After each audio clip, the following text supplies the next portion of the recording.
नमस्कार, राजस्थान समाचार में आप सभी का स्वागत है। मैं आपके साथ दिव्या पांडे।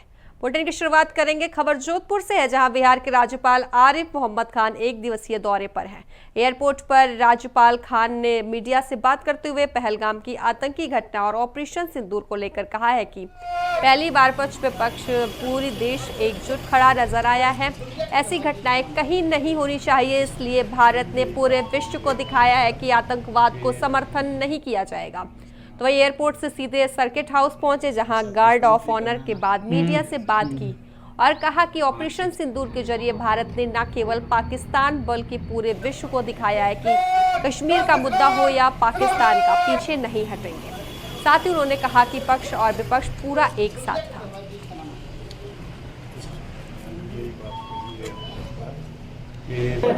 मैं आपसे पूरी तरह सहमत हूं और पहले में और अब में एक जो आज ज्यादा अच्छा महसूस हो रहा है वो इसलिए है कि केवल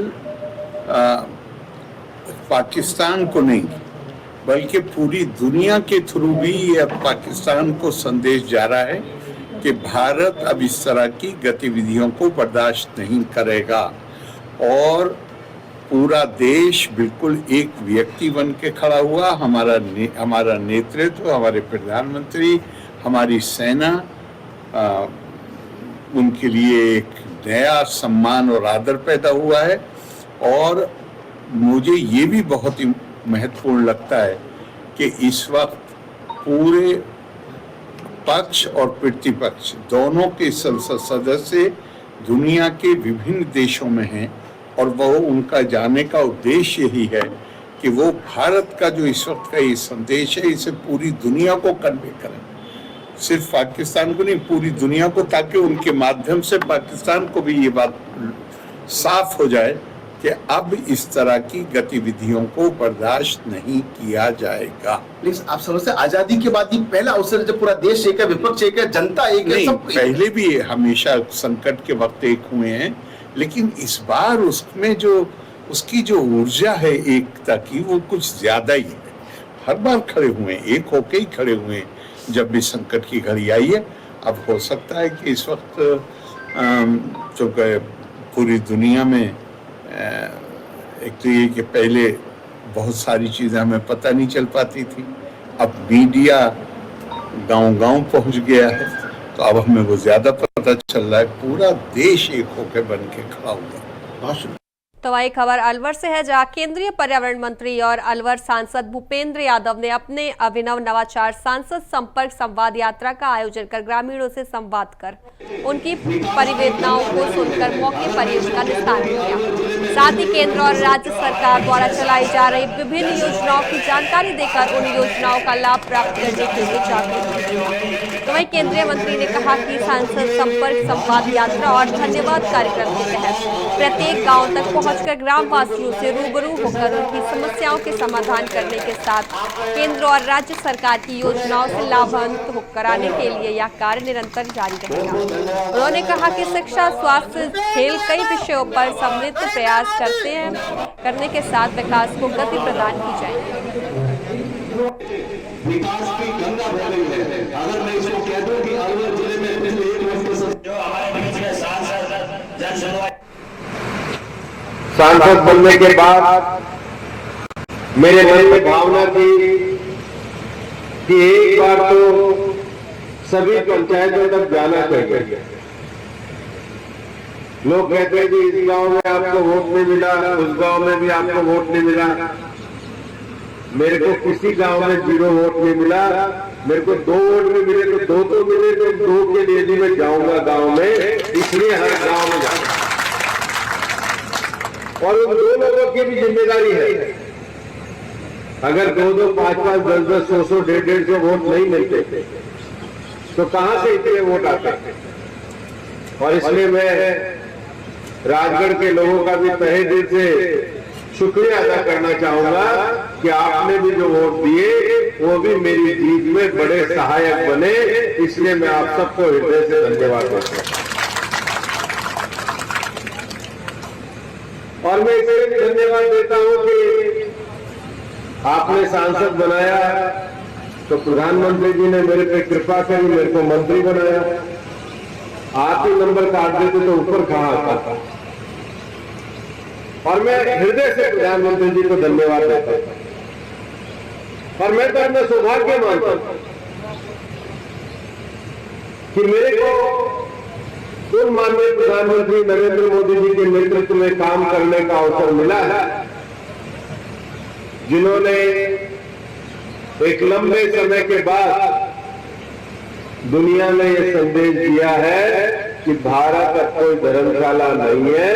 अगर कोई आतंकवाद के माध्यम से भी भारत में हमला करने की कोशिश करेगा तो उनके घर में जाकर के जवाब देने का काम ये भारत की सेना करेगी। तो खबरों में आगे बढ़ेंगे, जहां ऑपरेशन सिंदूर की गौरवपूर्ण सफलता के शुभ अवसर पर मां आशापुरा माता मंडल के तत्वाधान में सेना के साहस, शौर्य, बलिदान को सम्मानित करने के लिए एक विशाल तिरंगा वाहन रैली का आयोजन किया गया। यह आयोजन राष्ट्रभक्ति की भावना से भरपूर रहा। पूरे ब्यावर शहर में देश प्रेम का अद्भुत माहौल देखने को मिला।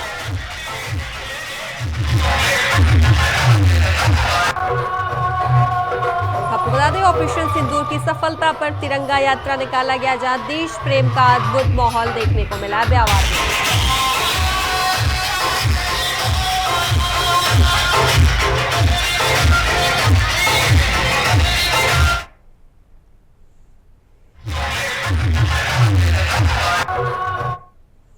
खबर डीडवाना से है, जहां एक युवक की करंट लगने से मौत हो जाने का मामला सामने आया है। बता दें, जानकारी के अनुसार युवक को विद्युत करंट लगा था। विद्युत करंट लगने के बाद परिजन उसे अस्पताल लेकर पहुंचे, जहां चिकित्सकों ने उसे मृत घोषित कर दिया। तो वहीं मृत घोषित करने के बाद मृतक के शव को अस्पताल की मोर्चरी में रखवाया गया। तो वहीं घटना की जानकारी पुलिस को दी गई।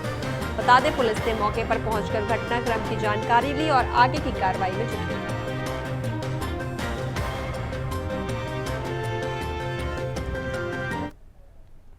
खबरों में आगे बढ़ेंगे। खबर राजसमंद से है, जहां फर्जी डॉक्टरों की दादागिरी का मामला सामने आया है। या झोलाछाप डॉक्टर न केवल मरीजों की जान से खिलवाड़ कर रहे हैं, बल्कि अब पर्यावरण को भी नुकसान पहुंचा रहे हैं।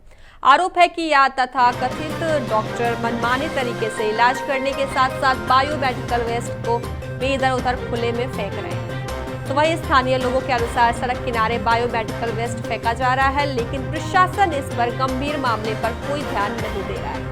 तो वही हैरानी की बात यह है कि जब इन फर्जी डॉक्टरों से इस बारे में पूछा गया तो उनका कहना था कि वह अपने प्लॉट में वेस्ट फेंक रहे हैं। इस तरह खुले में बायोमेडिकल वेस्ट फेंकना जीव जंतुओं और आम लोगों के लिए गंभीर खतरा पैदा कर सकता है।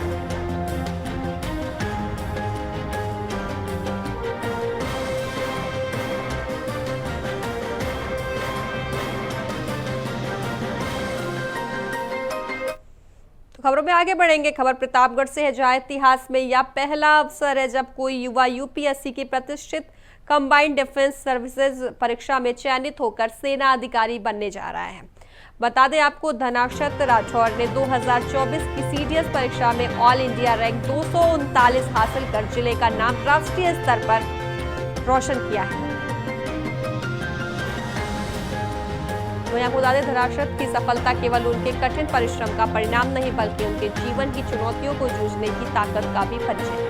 तो 2021 में कोरोना महामारी ने उनके परिवार को तबाह कर दिया, जब उनके पिता विनोद राठौर का निधन हुआ। परिवार में दुखों के बादल छा गए, लेकिन इस मुश्किल घड़ी ने धनाक्षत के इरादों को कमजोर नहीं किया। उनकी बड़ी बहन नर्सिंग की नौकरी करती है और छोटा भाई अभी पढ़ाई करता है।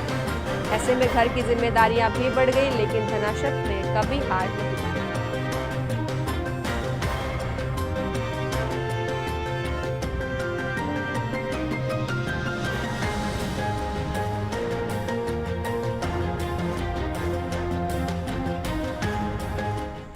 तो अगली खबर की रुख करेंगे। खबर अलवर से है, जहां एक महिला अपने 2 बच्चों को लेकर सूखे कुएं में कूद गई। आपको बता दें, सूखे कुएं में गिरने से 4 साल के बच्चे की मौत हो गई। तो वहीं महिला और बड़ा बेटा घायल हो गया है।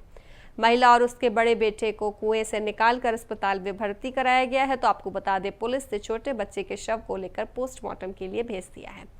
बताया जा रहा है कि महिला पारिवारिक विवाद के चलते कुएं में कूदी गई।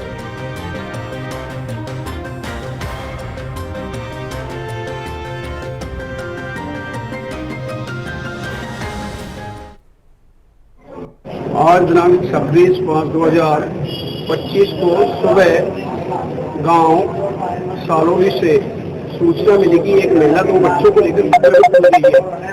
जिसकी सूचना पर गांव सालोली घटनास्थल पर पहुंचे, जहां पर काफी औरतें बच्चे घटना के बारे में पूछा गया।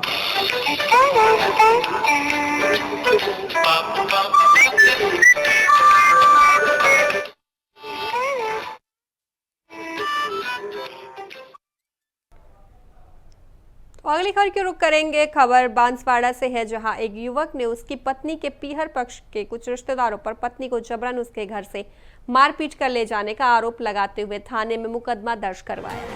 बता दें, पीड़ित ने पुलिस को दी रिपोर्ट में बताया है कि उसकी पत्नी के रिश्तेदार उसके मौसा जी और मासी उनके घर आए और उसके घर में उसकी पत्नी मोहिनी को मारपीट करते अपने साथ ले गए।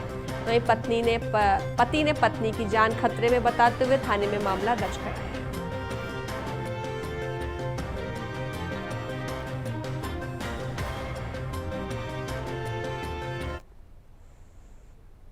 खबरों में आगे बढ़ेंगे। खबर जालौर से है, जहां अवैध मादक पदार्थ तस्करी मामले में 2 अलग अलग जगह कार्रवाई करते हुए 20 लाख रुपए की राजस्थान निर्मित अंग्रेजी और बियर के 140 कार्टून को जब्त किया गया है। बता दें, कार्रवाई के दौरान तस्करी में प्रयुक्त वाहनों को भी जब्त कर लिया गया है। तो वहीं पुलिस के मुताबिक शराब तस्कर लग्जरी कारों के जरिए अवैध शराब की तस्करी कर रहे हैं। पुलिस ने शराब ठेके के पीछे बाड़े में खड़ी काले रंग के स्कॉर्पियो की तलाशी लेने पर कार से 57 कार्टून राजस्थान निर्मित अंग्रेजी शराब और बियर के बरामद कर स्कॉर्पियो को जब्त किया है।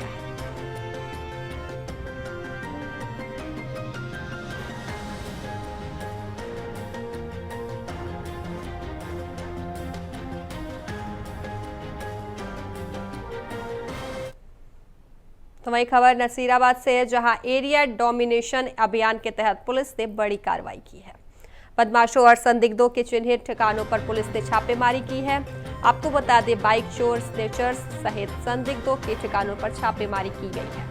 तो वहीं पुलिस उप अधीक्षक के सुपरविजन में पूरा ऑपरेशन चलाया गया। तो वहीं पुलिस ने बदमाशों के ठिकानों पर दबिश डालकर 1 दर्जन से अधिक संदिग्धों को हिरासत में लिया है। फिलहाल पुलिस संदिग्धों से गहनता से पूछताछ कर रही है।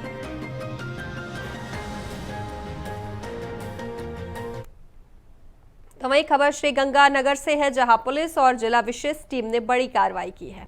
इस कार्रवाई में 2 आरोपी को गिरफ्तार किया गया है और साथ ही करीब 40 लाख रुपए का ट्रक भी जब्त किया गया है।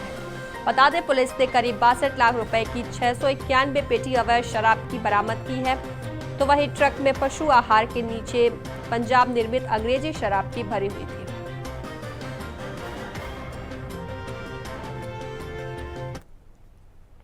खबरों में आगे बढ़ेंगे। जाडीग में विनायक दल के फाउंडेशन संचालित एकता क्लासेस ने जिला स्तरीय प्रतिभा सम्मान समारोह का आयोजन किया, जहां कार्यक्रम में मुख्य अतिथि के रूप में रिटायर्ड कर्नल बजरंग सिंह कचरेरा और रिटायर्ड अध्यापक चंद्रपाल सिंह मौजूद रहे।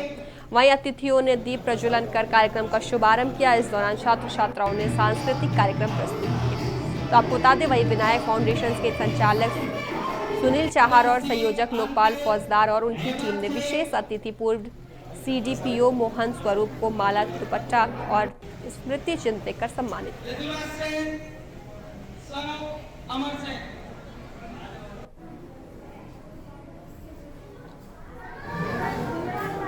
प्रदेशवासियों को सबसे पहले मैं एकता कोचिंग सेंटर से तमाम को तहे दिल से बधाई देता हूं कि आपने भव्य आपने ये आयोजन करके और ये भरतपुर डीग क्षेत्र के अंदर पूरा नाम रोशन किया, जिसमें इस एकता कोचिंग सेंटर से RS का भी वो पेपर किया है, उन्होंने वो क्लियर किया है। तो बड़ी अच्छी टीम है आप लोगों को। आप ऐसे बड़े बड़े संगठनों से जुड़ करके ही एक ऐसी बड़ा हम लोग विनायक दल फाउंडेशन की तरफ से जो एकता चल रही है, ऐसा ही दिन दुगनी रात चौगनी लोग यहाँ तरक्की कर रहे हैं। मैं सभी देशवासियों से प्रदेशवासियों को भी कहता हूँ कि जो भी डीग के अंदर यहाँ पे उपस्थित हैं, आप आइए। एक बहुत बड़ा कोचिंग सेंटर है जहाँ पे निःशुल्क और बहुत अच्छे से मतलब यहाँ शिक्षा दीक्षा का लेकर के और बड़े प्रतिभाशाली यहाँ से निकलते हैं। और आज इतना भव्य जिसमें मजिस्ट्रेट साहब वगैरह और बहुत बड़ा मंच साझा किया है। मैं तमाम पत्रकारिता को भी धन्यवाद देता हूं कि आप लोगों की भी कंट्रीब्यूशन इसमें होना चाहिए। और अभी हाल में सिंदूर ऑपरेशन हुआ, उसके लिए भी मैं देशवासियों प्रदेशवासियों को सूचित करता हूं कि हमें बड़ा फक्र है, हम इस सेना पे विश्वास रखिए और आने वाले समय पे आपको इसका बहुत बड़ा रिजल्ट भी मिलेगा। और इसी में हमारा सबसे निवेदन है कि समाज सेवा से हटके भी और राष्ट्र सेवा में भी समर्पित हो। तो खबरों में आगे बढ़ेंगे, जहां झालावाड़ वन रेंज में वन विभाग की टीम पर 2 बार हमला हो जाने के बाद वन विभाग ताबड़तोड़ कार्रवाइयों में जुट गया है। बता दें आपको, कुछ लोगों को गिरफ्तार किया गया है, जबकि अवैध खनन वाले इलाके में लगातार वन विभाग की टीम और पुलिस द्वारा फ्लैग मार्च निकाला जा रहा है। वहीं आज एक बड़ी कार्रवाई जूना पानी के जंगलों में भी की गई। आपको बता दें, जहां हजारों टन अवैध सैंडस्टोन को भी तोड़ दिया गया है। वन विभाग के अधिकारियों का कहना है कि जब तक अवैध खनन पर अंकुश नहीं लगता है, तब तक यह कार्रवाई जारी रहेगी। वहीं दूसरी तरफ वन विभाग और पुलिस की टीमों ने खनन माफिया बाबू राठौर के विभिन्न ठिकानों पर दबिश दी है, लेकिन बाबू राठौर मौके पर नहीं मिला। तो वहीं वन विभाग के अधिकारियों ने बताया कि वन विभाग की टीम पर हमला करने के बाद अवैध खननकर्ताओं द्वारा जो ट्रैक्टर छुड़ा कर ले जाया गया वह बाबू राठौर का ही है।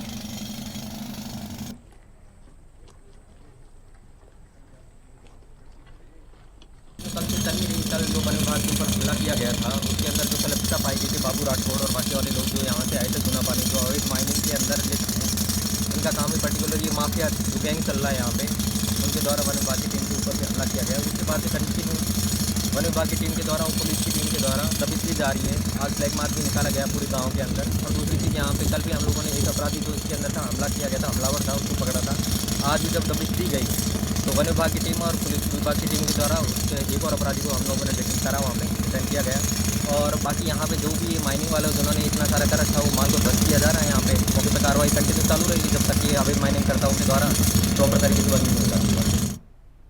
तो अगली खबर की रुख करेंगे, जहां खबर राजगढ़ से। आपको बता दें, बच्चे की निर्मम हत्या के मामले को लेकर केंद्रीय पर्यावरण और वन मंत्री भूपेंद्र यादव मृतक के परिजनों को सांत्वना देने पहुंचे और शोक व्यक्त किया। इस दौरान परिजनों से घटना की प्रमुखता से जानकारी ली। तो वहीं आपको बता दें, परिजनों ने जानकारी देते हुए पुलिस की सुस्त कार्रवाई पर सवाल उठाए हैं। परिजनों ने बताया है कि पुलिस द्वारा किए गए खुलासे में एक ही व्यक्ति द्वारा हत्या करने का खुलासा किया गया है, जबकि एक व्यक्ति द्वारा हत्या करना सोचनीय विषय है। वहीं ग्रामीणों और परिजनों द्वारा मंत्री को ज्ञापन सौंपकर न्याय की मांग की गई है, जिस पर मंत्री द्वारा ग्राम वासियों और परिजनों को निष्पक्ष न्याय दिलाने का आश्वासन दिया गया है। तो वहीं इस दौरान मंत्री ने राजगढ़ डीएसपी मनीषा मीणा से इस संदर्भ में बात की है।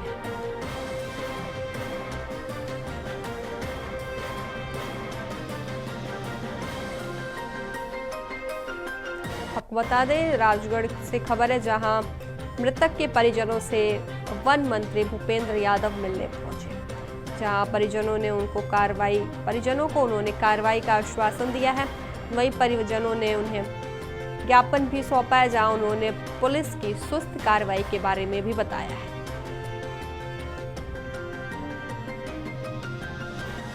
आपको बता दें, परिजनों को कार्रवाई का आश्वासन वन मंत्री ने दिया है। तो ये बच्चे की निर्मम हत्या का यह पूरा मामला है, जिसके बाद वन मंत्री भूपेंद्र यादव मृतक के परिजनों से मिलने पहुंचे हैं, जहां पर परिजनों ने उन्हें अपनी समस्याएं बताई हैं और साथ में उन्होंने यह भी बताया है कि पुलिस किस तरीके सुस्त तरीके से काम कर रही है। वही खबर सिरोही जिले से है, जहां ग्रामीण विकास और पंचायती राज मंत्री ओटाराम देवासी ने विभिन्न विकास कार्यों का लोकार्पण किया है।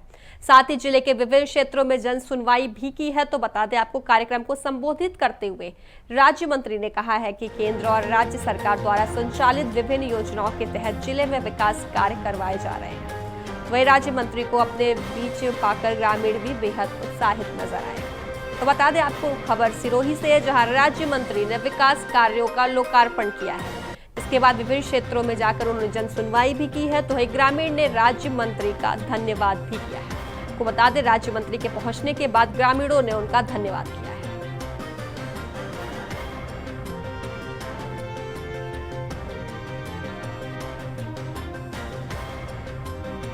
तो राज्य मंत्री ने विकास कार्यों का लोकार्पण किया है। सिरोही पहुंचकर राज्य मंत्री ने विकास कार्यों का लोकार्पण किया है, जिसके बाद उन्होंने विभिन्न क्षेत्रों में जाकर जन सुनवाई की है। तो एक ग्रामीणों ने राज्य मंत्री का धन्यवाद भी अदा किया है।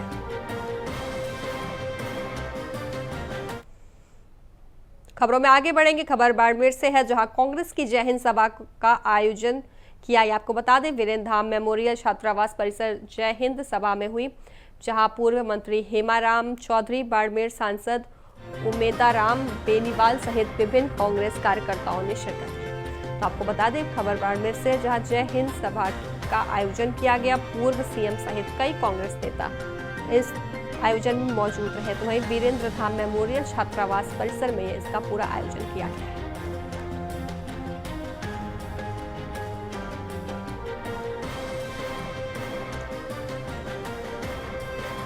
बता दें आपको, बाड़मेर से पूरी खबर है, जहां पूर्व सीएम सहित कई कांग्रेस नेता मौजूद रहे। वीरेंद्र धाम मेमोरियल छात्रावास परिसर में यह आयोजन किया गया है। जय हिंद सभा का आयोजन किया गया है। वहीं पूर्व सीएम सहित कई कांग्रेस नेता इस दौरान मौजूद रहे। देखिए, एआईसीसी द्वारा सेना के सम्मान में जय हिंद सभा का आयोजन किया है और हम सौभाग्यशाली हैं थारवासी कि उसमें पूरे हिंदुस्तान के अंदर 15 जगह रैलियाँ हो रही है, जिसमें से एक हमारे थार के क्षेत्र को चुना है, बाड़मेर में। और इस रैली के अंदर एआईसीसी से सुरजेवाला जी और रंधावा जी दिल्ली से आएंगे और बाकी प्रदेश नेतृत्व में प्रदेश अध्यक्ष डॉक्टर शाह जी, एलओपी टीकाराम जी जूली साहब, एआईसीसी से महासचिव सचिन जी पायलट साहब और पूर्व सीएम अशोक जी गहलोत साहब सहित तमाम बड़े नेता इस रैली के अंदर आएंगे। और ये कांग्रेस पार्टी की तरफ से रैली सैनिकों के सम्मान के अंदर रखी गई है और ये संदेश देना चाह रहे हैं पूरे देश को कि कांग्रेस पार्टी हमेशा सैनिकों के सम्मान में और देश के मान और सम्मान में हमेशा एकजुट रही है और आगे भी जरूरत पड़ने पर कांग्रेस पार्टी की तरफ से सेना के मान और सम्मान में कोई कमी नहीं आने देंगे। इस उद्देश्य से सेना के सम्मान में और पूर्व सैनिकों के सम्मान और वीरांगनाओं को सम्मान करने के लिए इस बड़ी रैली का आयोजन किया गया है और जिसमें प्रदेश लेवल के तमाम नेता यहाँ भाग लेंगे और बड़ी संख्या में यहाँ के थारवासी लोग आएंगे। और लोगों, इससे पहले हमने बॉर्डर के ऊपर जय हिंद यात्रा निकाली, उसमें भी लोगों का ज़बरदस्त रिस्पांस था और हम प्रत्येक थारवासी गर्व महसूस करते हैं कि हमारी सेना ने बड़े बुलंद हौसलों के साथ में दुश्मन को करारा जवाब दिया और हमारी सेनाएं हर मोर्चे पर मजबूत हैं, चाहे स्थल सेना हो, चाहे जल सेना हो, चाहे वायु सेना हो। हमारे देश की सेना विश्व की सबसे शक्तिशाली सेनाओं में से एक है। ये सेना ने साबित कर दिया कि ऑपरेशन सिंदूर के जरिए जो दुश्मन देश को करारा जवाब दिया है, इससे पूरा वर्ल्ड ये मान लिया है कि भारतीय सेनाओं का मुकाबला कोई नहीं कर सकता। राजस्थान समाचार में फिलहाल के लिए बस इतना ही। बने रहिए इंडिया वॉइस के साथ। नमस्कार।